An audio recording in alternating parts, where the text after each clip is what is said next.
S'il y a bien une chose qui passionne les gens qui veulent lancer un podcast, s'il y a bien une question que les gens qui veulent lancer un podcast se posent, c'est quel matériel utiliser. Donc aujourd'hui, j'ai décidé de te montrer ce qu'il y avait dans mon sac de podcasteur, te montrer quasiment tous les outils que j'utilisais pour enregistrer mes podcasts. Alors pour commencer, j'ai un petit sac qui est bien compact. C'est un sac créé par Peak Design. C'est vraiment une compagnie qui est spécialisée sur les sacs de photographes, enfin les sacs pour photographes, les sacs pour créateurs de contenu. Donc c'est pratique parce que tu vois, tu peux l'amener assez facilement. J'ai acheté ce sac tout simplement parce qu'à chaque fois que je faisais mes interviews, j'étais en mode complètement désordonné. J'avais des micros partout dans mon sac et puis je galérais à retrouver des câbles, à retrouver mes écouteurs. Donc je me suis dit, tu sais quoi, j'investis dans du bon matériel, dans quelque chose qui me permet de bien compartimenter mes affaires. Donc pour commencer, qu'est-ce que j'ai? Alors j'ai pas fait de ménage, donc ça ressemble un peu à rien. Mais première chose, j'ai une batterie externe. Tout simplement parce que quand tu enregistres des podcasts, surtout des interviews où il y a des invités, etc., tu ne sais jamais quand ta batterie va te lâcher. Et ça te permet vraiment de pouvoir recharger peut-être 7 ou 8 fois tous tes appareils. Ça, c'est une batterie que j'avais achetée à Los Angeles qui est un peu chère, mais qui fait très bien le travail. Je te mettrai tous les liens dans la description. Donc, j'ai cette batterie-là. Des écouteurs, toujours avoir des écouteurs pour tes interviews, pour pouvoir tester le son. C'est quelque chose que j'ai longtemps fait à la va-vite, alors que c'est la base en fait. Tout simplement, tu vérifies que le micro de ton invité est bien réglé, qu'on entend bien, qu'il n'y a pas des bruits externes que tu n'aurais pas pu entendre. Très pratique. Donc c'est une paire d'écouteurs iPhone, hein, tout ce qu'il y a de plus banal. Qu'est-ce que j'ai d'autre? Un chargeur USB iPhone. Voilà. Alors, j'ai plusieurs micro-cravates que je vais te montrer. Alors ça, c'est un micro-cravate que je te recommanderais si tu fais des interviews à deux parce que justement, tu as deux micros. C'est un seul fil, un seul cordon, mais tu as deux micros et c'est hyper avantageux. Ça te permet de ne pas avoir à faire trop de montage, trop de synchronisation. Ça prend bien le son. Ça m'a coûté moins de 15 € sur Amazon et ça fait très très bien le travail, quoi. Je te le conseille, vraiment, vraiment. Ça, c'est vraiment quelque chose que j'ai appris avec le podcasting, c'est que plus c'est simple, mieux c'est. Plus c'est simple, mieux c'est. Alors, qu'est-ce que j'ai d'autre? J'ai une montre. Ça, c'est une montre banale, une montre de sport que j'utilise quand je fais mes interviews, tout simplement pour pouvoir garder un œil sur la montre, justement, pour être sûr que ça ne dure pas trop longtemps. Souvent, les invités, ils me disent, oui, bon, j'ai 1 heure, je dois être parti à 14 h, donc j'essaie vraiment de respecter au maximum leur horloge. Alors, là, j'ai un support pour mon micro. Donc, j'ai un Zoom H1N que je vais te montrer. C'est avec ça que j'enregistre.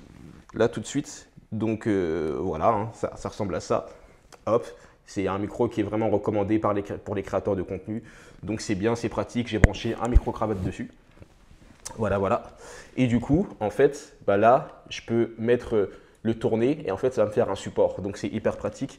C'est un trépied, c'est pratique pour justement quand tu fais des interviews, pour ne pas avoir à toucher le micro. Parce qu'une chose que j'ai remarqué et que j'ai appris dans la douleur, entre guillemets, c'est que quand tu tiens ton micro et que tu le bouges, il y a des chances qu'il y ait des frottements et que du coup ton son soit moins bon. C'est mieux d'avoir ton micro qui soit posé sur un bureau. Tu ne mets pas tes mains sur le bureau, tu ne fais pas des mouvements brusques sur le bureau, tu ne commences pas à taper du poing sur le bureau, sinon ça va s'entendre. Tout s'entend. Donc un trépied, ça fait très bien l'affaire. Ça, c'est le trépied qui va avec le micro Zoom.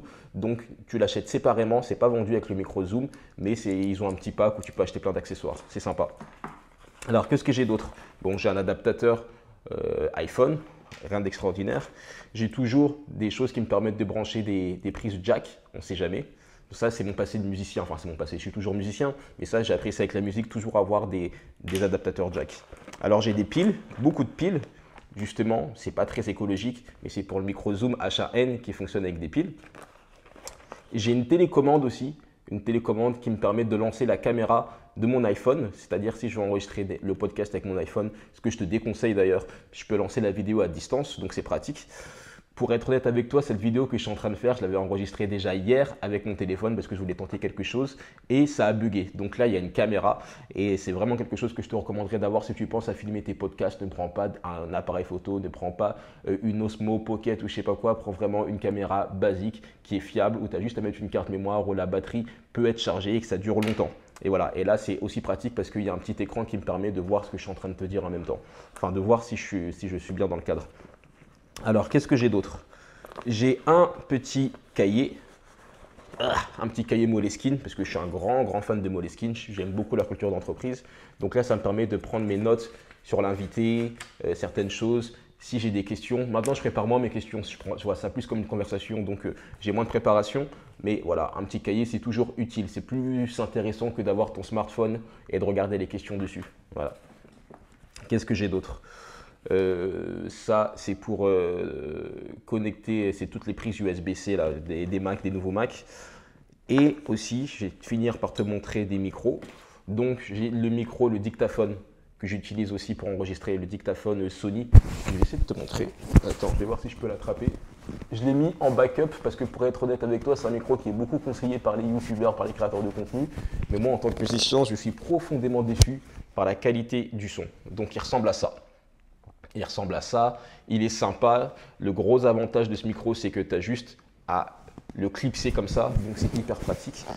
Le son est ok, mais moi je m'attendais à beaucoup plus, surtout que c'est un micro qui n'est pas donné, je crois qu'il coûte plus de 100 €. Donc si tu commences, je te recommanderais peut-être pas de commencer par ça, je te recommanderais vraiment de commencer par un micro-cravate, hein, tout simple, tout bête, qui te permet tout simplement de prendre ton son, quoi. Pour finir, j'ai aussi un stylo, tout simplement pour prendre mes notes. Donc moi, j'aime beaucoup les stylos plumes Parker. Donc ça, c'est vraiment mes petits caprices, quoi. Donc, voilà, je t'ai montré ce que j'avais dans mon sac. J'ai plein d'autres choses, j'ai peut-être un peu trop de matériel. Ça, c'est aussi un support pour tenir les micros quand tu fais des interviews, etc.